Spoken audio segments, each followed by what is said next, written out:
Today's subject is a modern-day Robin Hood, or so he claims. He's created a betting app in order to put money back in the hands of the people. Honestly, it comes down to the mission. We're trying to do this for the people. It comes down to knowledge should be rewarded, not just the big guys get it, but yes, we're trying to put real money in real people's pockets.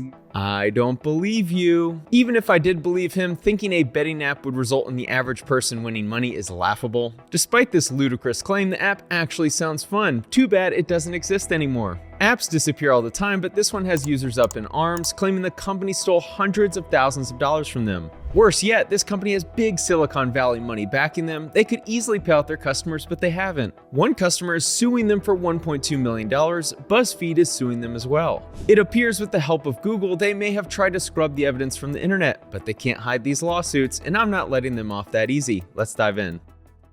John Vitti is a serial entrepreneur, aka a guy who likes to spend a lot of other people's money on crazy business ideas. In classic Silicon Valley fashion, he preaches his desire to help the people when it's obvious to everyone he's just in it for the money. I think most people are cool with entrepreneurs who are in it for the money as long as they make a great product. Let me know if you think this is filling a market need. Enter Mobile Spinach, a spinach delivery service. Actually, that would have been a better idea than what it really was. John's Mobile Spinach was just a Groupon knockoff where the coupons didn't expire. Even though the chicken and waffles looks delicious, according to the vendors, the coupons weren't real. And they will actually know that this deal come from Mobile Spinach. Yep, the merchants and the businesses are trained that we kind of talk to them about it and make sure that the user experience is good. So if somebody walks into X restaurant, then if that host doesn't know about Mobile Spinach, then that's a bad user experience. That's really important to us. Actually, no, they won't. According to Grub Street, that shady-looking deal site is posting half-off deals that restaurants didn't agree to. Nancy Oakes at Boulevard says, "What a scam," and insists that Boulevard did not agree to such a thing. A representative from Delfina says, likewise, "We definitely didn't agree to that. The deal for Delfina, which says $5 for $10 delicious pasta,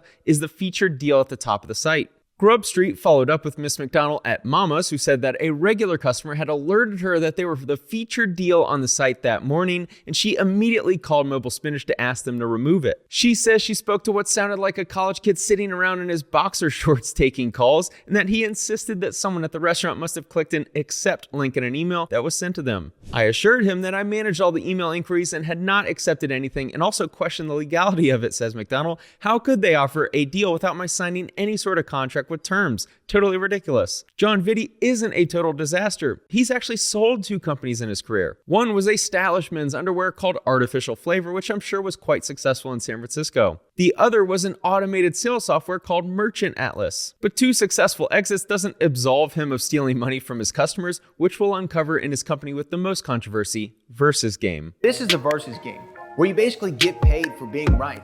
Predict the outcomes of your favorite celebrities, musicians, athletes, or pretty much anything versus anything, and win cash prizes, or you could just play for fun. Log on for your mobile device today at versusgame.com. It's basically an app that lets you bet on things other than sports and matches you with another user on the other side of the bet, and the company takes a 20% cut. Sounds fun. In 2022, John claimed that Versus Game had 22 million active users. How many users would you estimate are using the platform on the platform right now? Last time I checked, it was about 22 million. And a bunch of prominent influencers were promoting it. They likely used a lot of the VC money to pay content creators, hoping it would drive acquisitions. 22 million users seems like a bit of a stretch, though. Versusgame.com and play with me. You could win $1,000. Who do you think got the best skaters? Regular skaters or goofy skaters? Go to versusgame.com. You want to win some cash? Play the game on versusgame.com. You heard me? Who would you pick to win?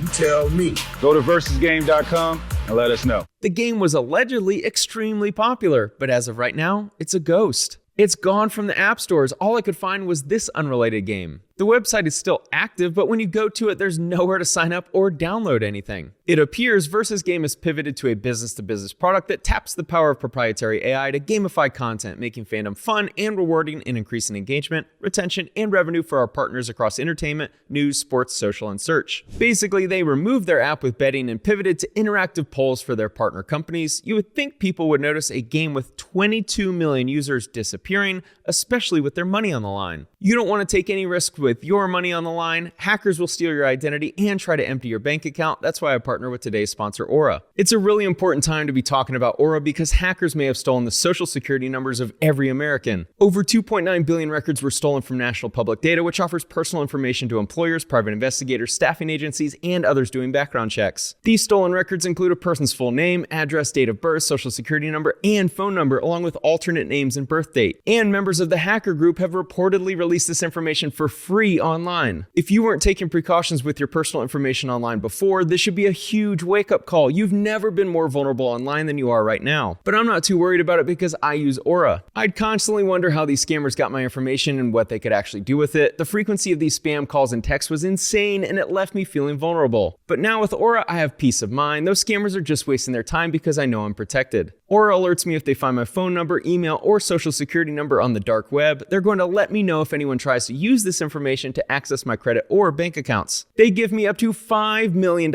in identity theft insurance should the worst case scenario happen. They also provide a bunch of other features to keep you safe online, all inside one app. You can go to my link, aura.com/Spencer, to try 14 days for free. That will be enough time for Aura to find out if any of your personal data is exposed. National Public Data is not going to do anything to help you or face any repercussions for this leak, so I'm not leaving myself and my family vulnerable to data breaches. And if you don't want to either, you can go to aura.com/Spencer to try Aura for yourself.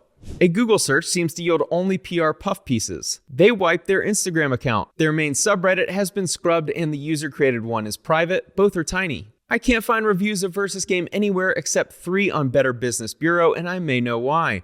This company has some serious high-level industry insiders backing it. Fortunate enough to have some of the most amazing investors in the world on board, from Sergey Brin, the founder of Google, to Bruno Mars, the pop star. Eric Schmidt, former Google CEO, has a seat on the board of directors. He joins the Versus team with industry experts, including the former CEO of DreamWorks, the co-founder of LinkedIn, the founder of Zynga, the former CEO of TikTok, and the chairman of MGM. Through 6 rounds of funding, Versus Games has raised $52 million.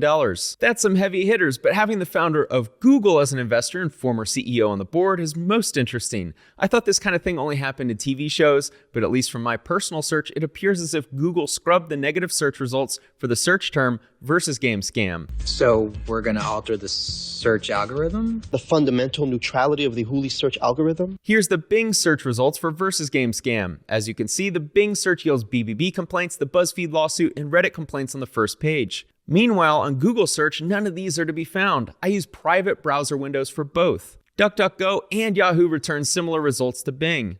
Videos covering Versus Game are just old promo interviews with the CEO on tiny channels. I'm skeptical this app ever had 1 million active users, let alone 22 million. This whole thing is bizarre. At some point, they clearly knew they had severe cash flow issues, even mention it directly on the app. Darn it, too many winners. There are too many people grabbing their winnings right now. We are working hard to make sure you get your money soon. Please try again tomorrow. You'd think this wouldn't be an issue with $52 million in funding, but here we are, and at least one customer isn't letting them off the hook. This former college tennis player is suing John Vitti and Versus Game for $1.2 million. The plaintiff made over 10 claims regarding Versus Game's unfair business practices and alleged fraud. Defendants claim that their service provides customers with the opportunity to earn life-changing amounts of money. Ironically, I found this story from an email from a subscriber stating that they were set to earn life-changing amounts of money, but Versus Game never paid them what was owed. They maintain that customers need only correctly answer questions about pop culture, politics, sports, investing, and the like to earn real money and fund major milestones, such as purchasing cars, going back to school, and getting married. Numerous people claim to have never been paid their earnings, yet John Vitti previously said this in an interview with Authority magazine.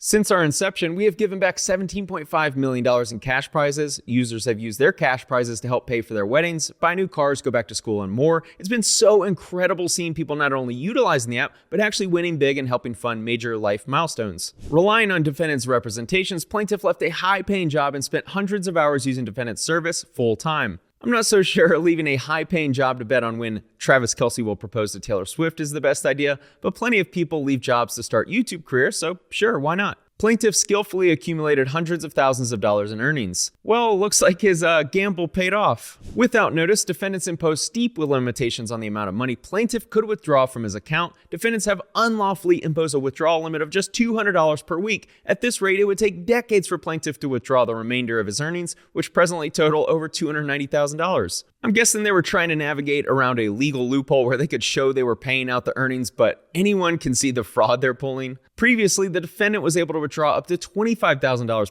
He claims the 2019 terms of service do not mention any withdrawal limits and also claims that he never agreed to or was asked to agree to any terms of service at all. Based on money owed, projected financial losses, legal fees, and interest, the defendant claims damages of roughly $1.2 million.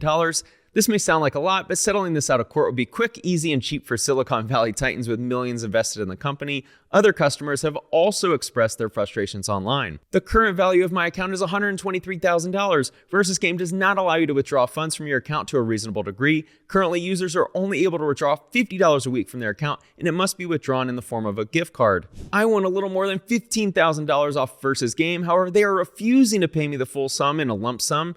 Initially, they were giving me payouts of $400 per week, but have since been delisted from the App Store and have truncated their withdrawal limit to $50 a week. At this rate, it would take me 6 years for them to pay me the full amount. At the current withdrawal rate of $50 per week, it will take over 45 years in order to receive the funds within my account, which is not acceptable. This game is a complete scam. Lawsuits and complaints from customers may be easy to hide, but ones from name brands? Not so much. BuzzFeed sues mobile gaming platform for $647,000 over alleged unpaid invoices. In 2021, when the parties first began talking about a collaboration, Versus Game falsely represented that BuzzFeed would reap millions of dollars a month. Per the agreement, Versus Game and BuzzFeed were to work together to create content for purposes of employing Versus Game's skill-based gaming platform and making it available to BuzzFeed viewers. Versus Game agreed to pay BuzzFeed a non-returnable fee of $1,000 for each question delivered by BuzzFeed and agreed to pay for up to 5 questions per day. After the first 90 days, Versus Game was to pay BuzzFeed $2,000 for each question, up to 5 per day. I wish someone would pay me $200,000 to come up with 100 questions.